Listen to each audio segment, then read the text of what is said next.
Hello, hello, hello, hello everybody. আমি আপনাদের মাঝে আবু হুরায়রা টেলস চ্যানেল থেকে চলে এসেছি আবারও একটি নতুন গল্প নিয়ে। ভূতের রাজা বনাম গ্রামবাসী।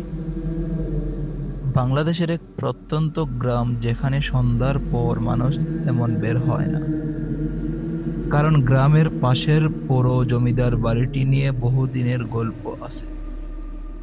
লোকমুখে শোনা যায় এখানে এক সময় এক জমিদার ছিলেন, যিনি ভয়ানক নিষ্ঠুর ছিলেন। এক রাতে গ্রামের মানুষ তার বিরুদ্ধে বিদ্রোহ করে, কিন্তু জমিদার অভিশাপ দিয়ে মারা যান। সেই থেকে এই জায়গায় রাতে কেউ গেলে আর ফিরে আসে না। সেদিন ছিল অমাবস্যার রাত।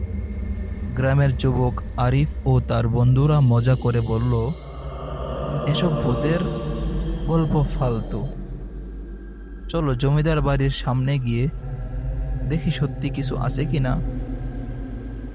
রাত তখন 12টার সময় তারা বাড়ির সামনে পৌঁছায়। হঠাৎ বাতাস থেমে যায়, পেঁচার ডাকও বন্ধ হয়ে যায়। ঠিক তখনই ভেতর থেকে এক কর্কশ কণ্ঠ বলে ওঠে, কে এসেছে আমার রাজ্যে? আরিফ ও তার বন্ধুরা ভয় পেয়ে পেছনে ছুটতে চায়, কিন্তু কেউই নড়তে পারছে না।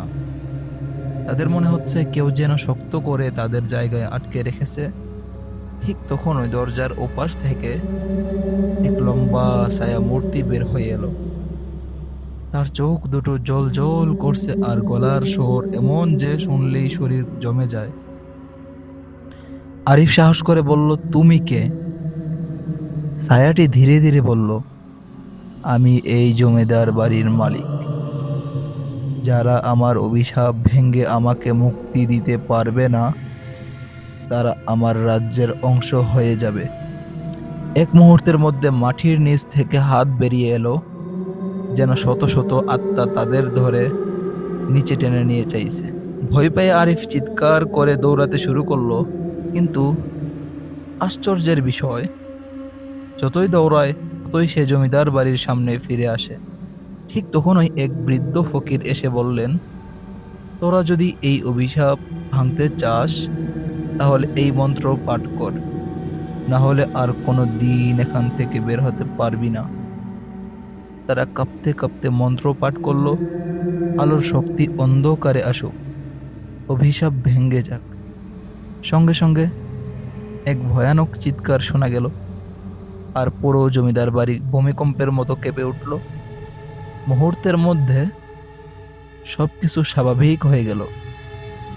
আরিফ ও তার বন্ধুরা দৌড়ে বাড়ি ফিরে এলো, কিন্তু তাদের দাদুরা যখন শুনল তারা জমিদার বাড়িতে গিয়েছিল, তখন ভয় পেয়ে গেলেন। দাদু বললেন, তোমরা কি জানো, জমিদারের অভিশাপ ভাঙলে সে পুরোপুরি মুক্তি পায়নি, এখন সে গ্রামেই নতুন শিকার খুঁজবে।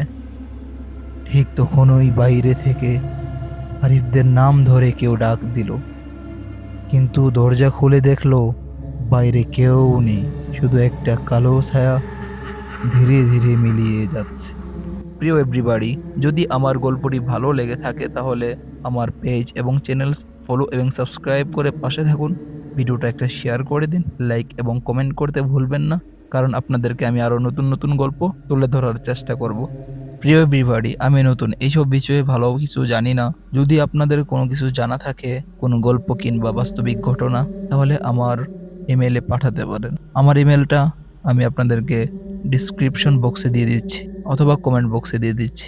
ওকে, আসসালামু আলাইকুম।